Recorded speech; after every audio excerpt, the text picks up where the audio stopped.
Guten Tag, ihr Leid. So, weiter geht's mit War Drums. Wir sind jetzt im 10. Durchgang immer noch. Wir haben gerade Baruch gekriegt und in der letzten Runde ist uns leider eventuell so ein bisschen der Bogenschütze quasi, er hat sich eine Pause genommen. So, egal. Aber er ist noch da und deshalb müssen wir uns jetzt um ihn kümmern. Und ich hoffe, sorry für das Geschnalze, ich hoffe, dass jetzt meine Assassinin, deren Name ich mir jetzt angucken werde, Liana Schattenseele. Ich nenne sie Cassandra. So. Die ist jetzt auf Level 4. Sprich, ich kann sie jetzt endlich nutzen, wie es vorgesehen ist. Und zwar folgendermaßen. Man nehme sie und man setze sie irgendwo auf diesem schönen Feld hin. Zum Beispiel da oben. Finde ich sehr gut. Moment. 1, 2, 3. Oh ja, das ist schön. Guck mal hier. Ich setze da hin. So. Also das kann ich in der Planungsphase machen. So, jetzt müssen wir uns hier um diesen guten Bogenschützen kümmern. Den hätte ich gerne... Pass auf, den hätte ich gerne da sitzen und nebendran, dann kann ich heilen. Bei ihm habe ich jetzt halt das Problem... ja, hier, guck. Verletzt. Kann ich nicht lesen. Das ist ein bisschen doof. Ja, du sollst hier schon. Komm mal her. So, so hier. Verletzt. Minus 35% maximale Lebenspunkte, minus 35% Schaden und minus 1 Bewegungspunkte. Chance von 50%, ein Zug lang bluten nach dem Einsatz der Fähigkeit zu erhalten. Beginnt das Gefecht mit 25% Lebenspunkten, stirbt, wenn die Lebenspunkte auf 0. Das macht er sowieso. Ja, der hat sich ja, ich glaube, der ist durch Gift, ist er abgenippelt. Ein bisschen nicht so schön. So. Jetzt kommen wir mal zu euch beiden. Euch beide will ich hier oben haben. Ja. So, ich habe mit ihm hier wirklich schon ewig nicht mehr gespielt.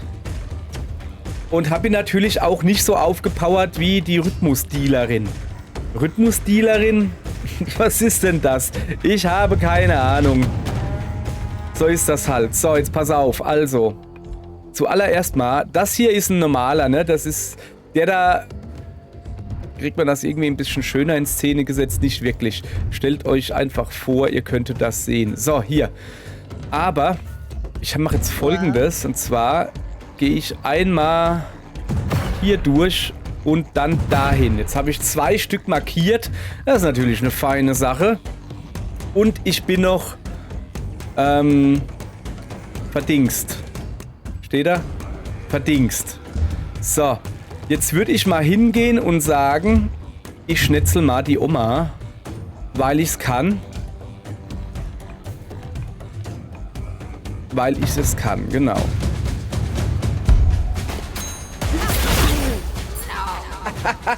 Ich liebe es, wenn ein Plan funktioniert. So, jetzt bin ich aber sichtbar für alle hier. Was bedeutet eigentlich das da? Verstärkung, Gefecht, minus 20% erlittener Schaden.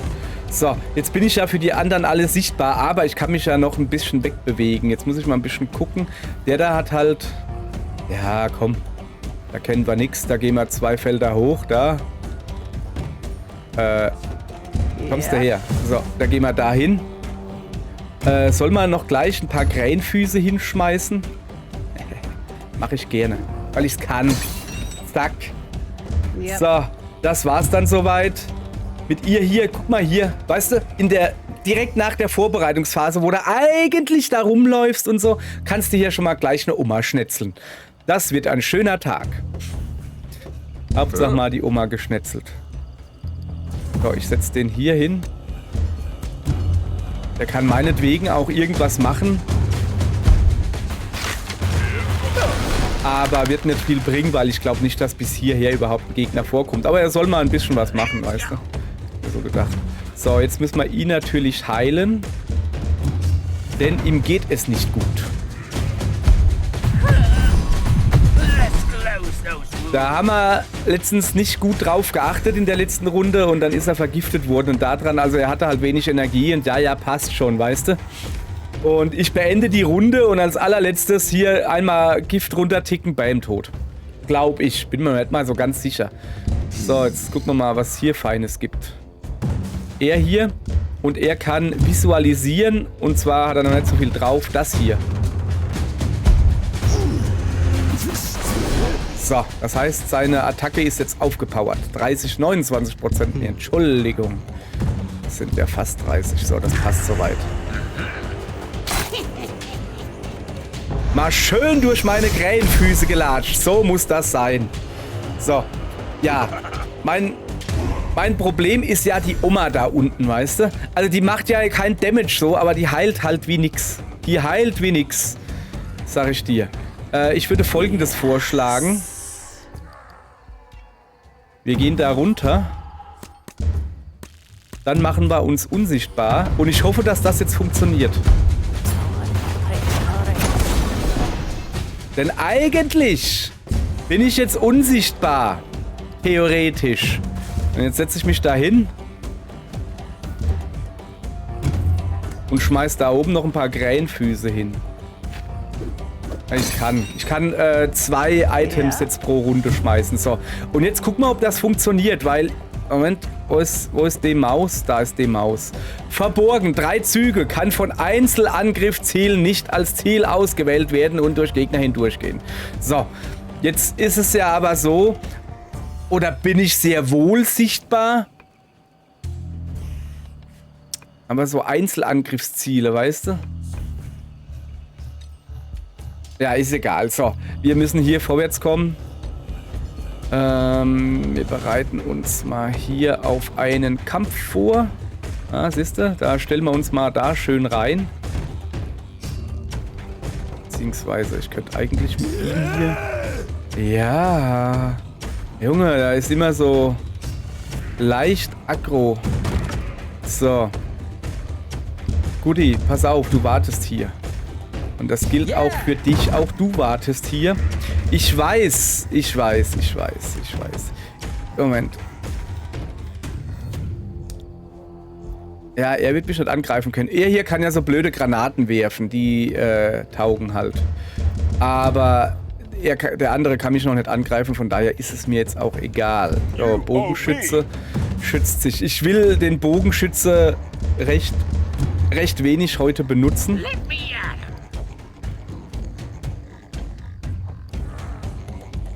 Ich stelle mich mal so schützend davor quasi. Ich will den einfach wenig benutzen, weil der halt noch so gebrechlich ist. So, Guti, jetzt haben wir dem noch ein bisschen Abwehr gegeben und der Gegner ist am Zug. Ich tippe mal drauf, dass die Oma hochgeht, irgendwen heilt. Nee. Guck mal, sie hat mich nicht gesehen. Das ist ein Mehrfachangriff, aber sie hat nicht mich angegriffen, im Gegensatz zu ihm. Ja, das ist unfair, hey. Wieso sind da so viel? So, okay. Aber da das ja alles Luschen sind, pass mal auf, Oma. Ich zeig dir was. Und zwar, dass ich Messer werfen kann. Überlegen, ob ich nicht hingehen soll. Wie weit ist dem seine Reichweite? Also guck mal hier. Ich könnte mich da vor die Oma stellen. Und könnte messern. Okay. Und mal gucken. Aha. Ich könnte mich aber auch da hinten hinstellen. Könnte nicht messern. Okay, ich könnte aber auch einfach gar nichts machen. So, pass auf. Ehrlich gesagt, ich verstehe immer noch nicht, warum die mich sehen. Also ja, jetzt, weil ich sichtbar bin. Warum wusste der, wo ich bin? In den ganzen Runs vorher, die ich mit ihr gemacht habe, war das halt wirklich so, sie war unsichtbar, keiner weiß, wo sie ist, außer wenn sie durch einen Streifschuss entdeckt wurde. Und die hier, die wissen genau, wo sie ist. Ich finde das unfair. So, jetzt lass mal hier, pass auf.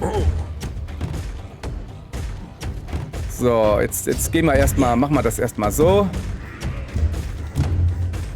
Oder pass auf. Überlegen.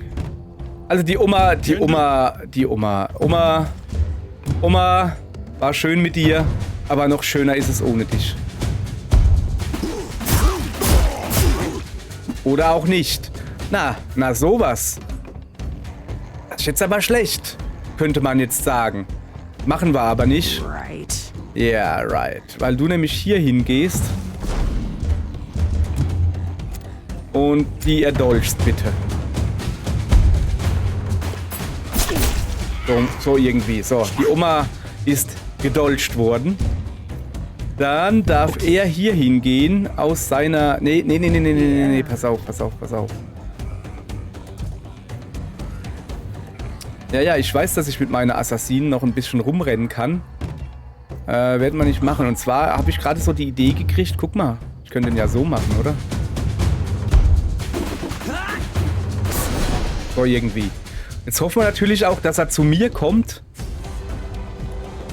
Um ihn ein bisschen herzulocken, kann ich mich ja da hinstellen. So. Guti. Ja. Da kann ich mich ja...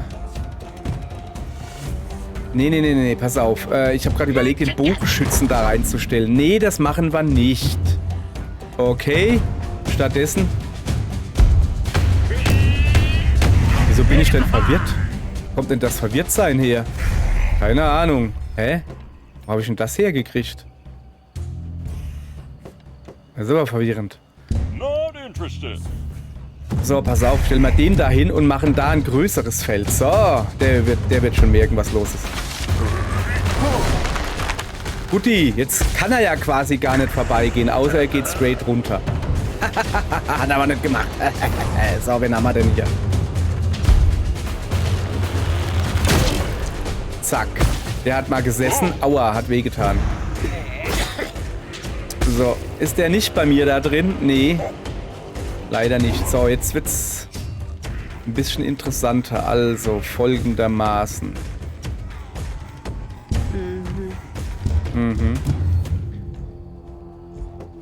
Ich mach manchmal wieder unsichtbar. Irgendwann muss es ja mal funktionieren, ne? So, dann laufe ich da erstmal durch. Und schmeiß dem da ein paar Krähenfüße hin. Guti. So, ja, Zug beenden soweit. Er hier darf nicht durch die Krähenfüße durchlaufen, danke. Er darf den da schon mal angreifen. Wenn er schon mal ganz vorne steht, dann mach halt. So. So, jetzt haben wir ihn markiert, das ist immer fein. Da es uns soweit ganz gut geht,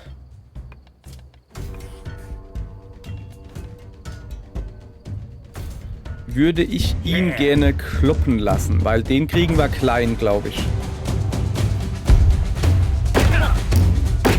Naja, man weiß, was gemeint ist, okay? Man weiß, was gemeint ist, so. Oh, jetzt habe ich ihn aus seiner Hab-8-Stellung rausgeholt. Naja, es ist jetzt... What are you doing? So, ich schütze dich, Junge, ich schütze dich. Ja, stell dich einfach dahin. Einfach hinstellen, Präsenz zeigen, weißt du? Nee, ich gehe das Risiko einfach nicht ein. Ja, schön durchgelatscht, der Trottel.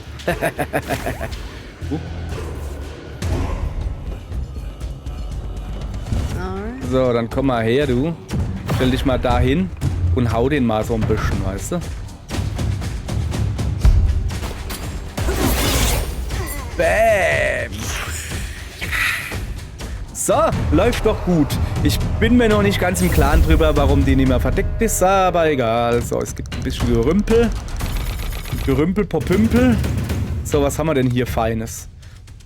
Erhöht Verteidigungsstärkung von Konterhaltung von 10 auf 15% und lässt Klingenhieb ein Zug lang markiert Ziele mit unruhig belegen. Ja. Duellant passiv. Kritische Chance, wenn sich nur ein Gegner in Reichweite des Kriegers befindet, in 8 Feldern. Visualisieren, Klingensturm verringert die verbleibende Abklingzeit. Haben wir denn schon eine Verteidigungsstärkung überhaupt? Ah. Das ist eine gute Frage, ne? Okay, wenn sich nur ein Gegner in Reichweite des Kriegers befindet. Ja, das machen wir einfach, oder? Dann kriegen wir mehr kritische Chance. So, was hat der hier? Mehrfachziel, verringerter Reichweite, hoher kritischer Schaden. Gefällt mir. Hoher Schaden gefällt mir. So, jetzt haben wir hier... Ah, ja, hier kann ich hüpfen. Irgendwo noch reinhüpfen. Das ist eigentlich recht praktisch. Oder Nahkampfangriff. Nee, ich mach das Hüpfen. Ja, das... Nee, Moment. 3 Felder gleichzeitig trifft, physischen Schaden verursacht und Gegner 3 Felder zurückstößt. Er springt ja da gar nicht rein. Das ist gar nicht das, was ich denke. Diagonaler Nahkampfangriff, der zielt mit der Kehrseite des physischen Schaden verwirrt oder Blut. Nee, ich nehme dann doch trotzdem das da. So. Jetzt zu dir, Annette Frier. Schattenzug. Ein Einzelzielzauber, der magischen Schaden verursacht und das Ziel neben die Attentäterin zieht. Ist der Gegner markiert, Status wird entfernt und Wirkerin wird 2 Züge lang verborgen. Das ist fein. Bewege dich auf ein benachbartes Feld, werde für 2 Züge verborgen und hinterlasse einen Schattenköder. Kann sich im nächsten Zug wieder zum Köder teleportieren und ihn explodieren lassen, wodurch Schaden im Umkreis verursacht wird. Aber der Schaden geht auch auf meine Leute, habe ich festgestellt. Und das da ist saumäßig praktisch, auch wenn hier durchgekritzelt wurde. Und deshalb nehme ich das. Hatte ich letztens schon. So, gut, haben wir das geschafft, ja? Guti. Guti. So, guck mal, sind wir gut dabei, oder, heute? So. Dann gehen wir mal. Ich habe keinen Bock mehr auf den hier Segen. Segen oder die Verletzung heilen von dem Bogenfutzi. Ich will den Segen haben. So. Und jetzt komme ich hier zum Händler. Also diese komische rucksackartige Ding, dass der Händler, die Kisten sind Kisten aller Kisten. Da ist was drin. So, über die Shiso-Ebene. Hallöchen, hier sind die Ebenen. Wow, danke. Hätte ich gar nicht mitgekriegt ohne dich. So, was haben wir hier? Heile dich selbst mit 15% der maximalen Lebenspunkte, wenn du eine Fähigkeit auf einen Verbündeten wirkst. Das ist interessant. Das könnte ich mal einem Trommler geben. Ein Bewegungspunkt und immun gegen Bluten und vergiftet. Das gebe ich meinem Trommler. Und das hier... Ich könnte aber auch hier mich ordentlich eindecken. Leider sieht man hier nicht, wie viel ich schon im Inventar habe. Also das hier ist die Anzahl, wie oft ich das kaufen kann. So, pass auf. Immun gegen Bluten und vergiftet ist saumäßig praktisch im Dschungel. Falls wir da hingehen. Weiß ich noch nicht. Sehen wir dann. Alles klar. So, die Truppe ist wieder voll einsatzbereit. Ich habe unangelegte Schmuckstücke. Und du da kriegst das da, ja. Und jetzt du da, hat jeder was? Hat jeder was? Hallo. Bluten und vergiftet.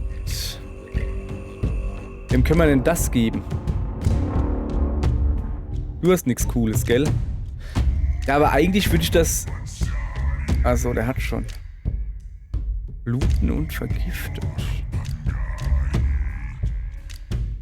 Was ist denn das da? Fügt die Hälfte der aktuellen maximalen Combo als zusätzlich verursachten Schaden hinzu. Derzeit 3% des verursachten Schadens. Ist egal, kriegen wir hin. Mehr Schaden und recht hohe kritisches Gedönse da. Ja, komm, kriegst du noch das da. Einfach, damit es jemand hat. Ist ja unnötig, das im Inventar zu lassen. Da oben gibt es noch eine Heilung. Hier ist es nicht so viel. Oh, es ist ein Rhythmussturm. Da müssen wir mal gucken, was war denn das wieder? War das mit dem Blitzschlag oder so? Ich habe keine Ahnung. Wir werden es dann sehen. Ist das hier eine Überraschung? Nee, Planungsphase. So, warte mal, irgendwie konnte ich das sehen. Da, Rhythmussturm ein Gefecht. Der Schwierigkeitsgrad der Rhythmusphase wurde erhöht. Die Verfehlenchance von Gegnern wurde erhöht. So, jetzt gucken wir mal. Ich sehe Omas und ich sehe den Dödel da. Ach scheiße, wir haben ihn ja gar nicht geheilt. Ah, stimmt ja, wir haben ja lieber uns einen Segen geholt. So. Wie macht man denn das am besten? Wir stellen die da hin. Ich hab da einen Plan. Ich habe einen Plan. Abwarten. Abwarten. Den lassen wir da. Der da muss heilen. Hier stehen sie im Moment noch recht gut. Ja, hier stehen sie noch gut. Dann lassen wir die einfach mal genau so da stehen.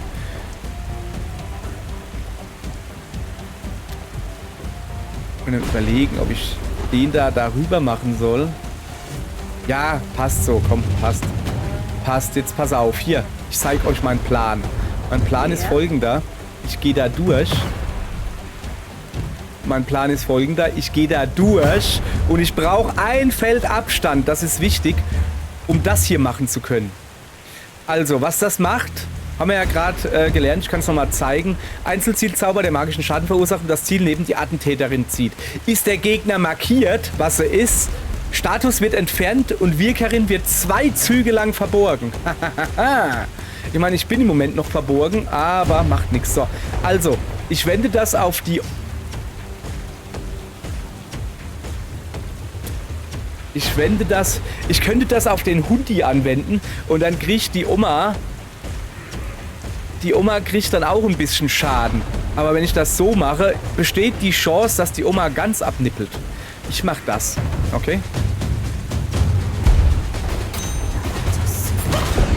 Hat nicht ganz gereicht. Egal, aber ich bin wieder verborgen. So. Und diesmal hoffe ich, dass es das richtige Verborgen ist. So. Ich kann 3 Felder weit gehen, soweit ich weiß. Ja. Das heißt... Eins, 2 und dann 1 rüber, das wird nicht gehen. Was gehen würde, ist das da. Aber das ist ja Quatsch. Ich stelle mich hier hin. Ich stelle mich hier hin.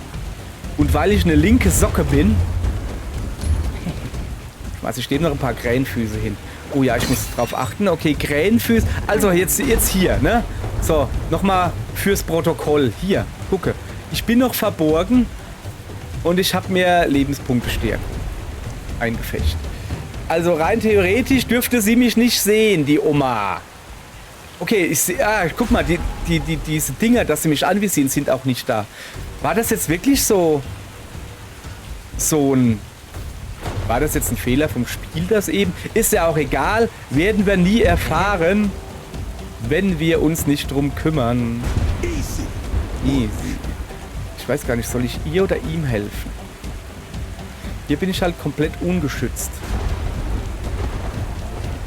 Das macht aber nichts. Ich kann mich ja schon mal ein bisschen aufpowern.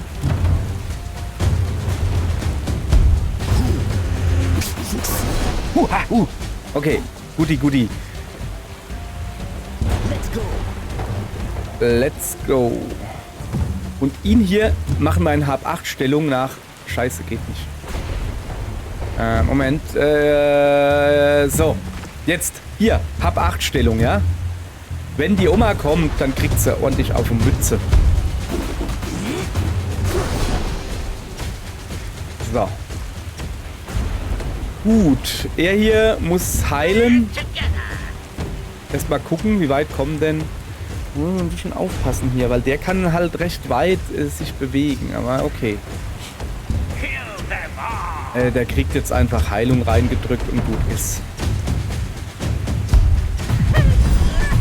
So. Sag mir mal Bescheid.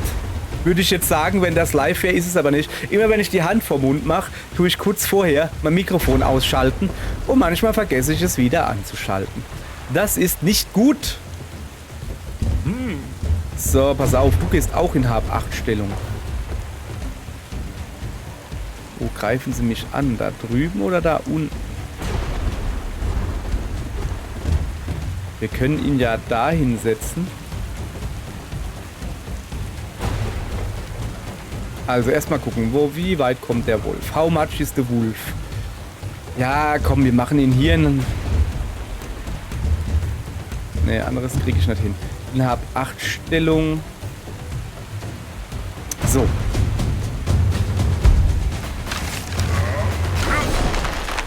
Guti. Ja, ist jetzt nicht so ein breites Feld, aber der da, der wird 100 Pro so rumgehen. Der da wird eventuell unten rumgehen, weiß ich ja nicht. So, haben wir noch wen? Ah, sie. Ja, nee, ist in Ordnung. Ausruhen bitte. Ah, gucke, sehr schön. Oben und A ist es, glaube ich. Und noch einen Trigger mehr, weil ich Dingens habe. Aber er konnte mich nicht angreifen. Aha, die Oma kommt? Nee.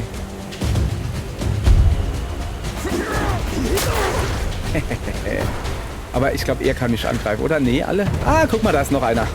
Das läuft ja wie am Strick. Oder wie das heißt. So, der ist schon mal weg. Sehr schön. So, wichtig ist erstmal... Okay, der hat ihn gebissen. Naja. Wichtig ist erstmal, dass wir den Oberfuzzi da, den großen Wolf, ausschalten. Ach, die heilt sich. So, also, er hier muss ausgeschaltet werden. Das ist das Wichtigste. Das ist das Wichtigste. Er hier bitte.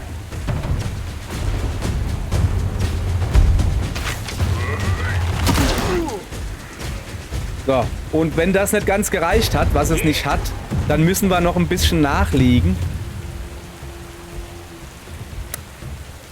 Okay, Kacke, das ist nicht gut. Moment, dann warten wir hier mal noch. Meine Assassinella.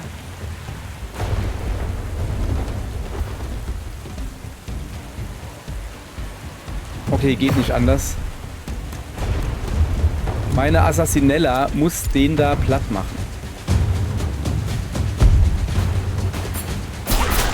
So, das ist wichtig. Hat mehrere Gründe. Unter anderem, so, hast du gerade gesehen, da wurde was entfernt. Solange der da online ist, lebt, am Leben ist, haben die da so einen Rudelbonus. Und das ist nicht gut. Das wollen wir nicht. So, jetzt gucke ich mal, ob ich mich eventuell vor ihn hier stellen kann, quasi so als Schutz. Ja, nee, jetzt hier, also ja, vor ihn stellen, ja. Aber nur so. So, und jetzt darfst du dich hier verstecken.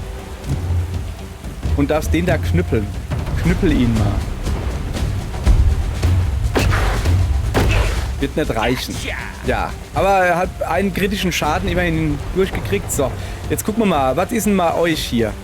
Also du stehst ja da richtig schön, muss man ja gerade mal sagen. Weil ich dich nämlich jetzt spähen kann. Zack. Weggesperrt. Ich habe den Hund weggesperrt. Sozusagen. So, und jetzt habe ich ja hier noch einen aufgeladenen. Und wie es der Zufall so will, ist hier ein Gegner. War ein Gegner. Wahnsinnig gegnerischer Gegner. So, jetzt haben wir noch ein Wölfchen und 2 Omas. Sehe ich das richtig? Ja, der ist super, dass du den angreifst. Der nämlich ein bisschen verdeckt liegt. So, was ist das hier? Verwirrung. Ja gut. Weiß ich auch nicht warum. Nochmal Verwirrung. Lachst du so Pläde, hä? Oma. Guti, also, fangen wir mal mit dir an. Und du darfst nochmal trommeln, und zwar den Hund wegtrommeln. Da, neben dem Hund getrommelt, war ihm zu laut, dann ist er weggeflitzt. Quasi. Hat sich hingelegt vor lauter Freude. Gehst dahin und dann gehst du da... Naja. Naja, gut, dann halt auf die billige Art. So. Ja, okay, der Schluss habe ich komplett versaut. Aber das macht nichts. Bin auch so schon gut genug. Guck mal hier. So, jetzt setze ich mich aber ins Gebüsch. Und ihn hier kann ich jetzt relativ frei nach unten bewegen. So. Nee, passt schon so. Also da wird die Oma, ich behaupte mal, die Oma wird jetzt nicht wirklich Widerstand leisten. Lass mal gucken. Ja, dass du auch mal was machst. Omas hauen, das kann er. Zack. Das war ein sehr einfacher Kampf. Und schuld dran ist unter anderem die Assassine, die mir so einen schönen Kickstart gegeben hat, sozusagen. Da haben wir noch einen Schleim gehabt. Sehr schön. Kriegt wer ein bisschen Level up? Jawohl. 2 Leute. Kann ich was auswählen? Jawohl. Aufmerksam. Passiv. Die kritische Chance von Gegnern wird gegen Verbündete innerhalb der Aura um 25% verringert. Oder Gegner innerhalb der Aura erleiden eine Chance von 50%, ein Zug lang am Ende des Zuges die Kriegskapelle. Am Ende des Zuges der Kriegskapelle mit unruhig belegt zu werden. Unruhig ist Verfehlenchance um 25% erhöht. Und das ist die kritische Chance. Ich nehme das da. So, was haben wir hier? Präzise Schnitte. Ein physischer Angriff auf ein Einzelziel, der 1 bis 2 Züge lang, je nach Auswahl des letzten Taktgebers, schwächt Bluten oder verlangsamt. Aber das hier, das ist dieses Reinspringen, das mag ich. Ausfall, Schritt und Konter. Schreite 1 bis 2 Felder nach vorne und nimm eine Nahkampf-Wachsamkeitshaltung ein. Wenn sich ein Gegner in Fähigkeitsreichweite befindet, werden ihm Punkt. Ausfall kann durch Gegner hindurchgehen.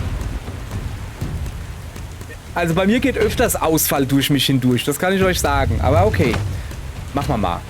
So, der Rest ist fein, wie es ist. Auf geht's. Sind wir schon kurz vom Boss, glaube ich, oder? Mal gucken, ob wir den heute noch platt machen. Den kleinen Boss. Ja, wir sind quasi... Oh, warte mal. Wir haben ja... Was war das? So ein Flutschi. Ein Flutschi haben wir gekriegt. Den sie... wie viel Prozent Schaden machen wir gerade? 2? Warum? Mal eine Kombo von 4, das ist wenig. Achso, ein Hastschleim. So, genau, den hat er schon. Und jetzt ist er auch wieder nicht mehr Gedingsbums, er ist jetzt voll einsatzfähig. Der macht Heilungsgedönse. Und dir geben wir den Hastschleim. Hast mit T. So, jetzt könnte man hier nichts holen, weil jetzt gibt es hier Gruppenbelohnung. Das ist gar nicht mal so schlecht. Weil jetzt kommt der Endbosskampf. Habt ihr den eigentlich schon gesehen, den neuen? Also den neuen Boss, Mittelboss da. Wir sind ja jetzt schon bei 32 Minuten. Das ist jetzt aber schlecht, ne? Für euch. Morgen geht's weiter. Tschüss. Sorry, war nicht geplant. Naja.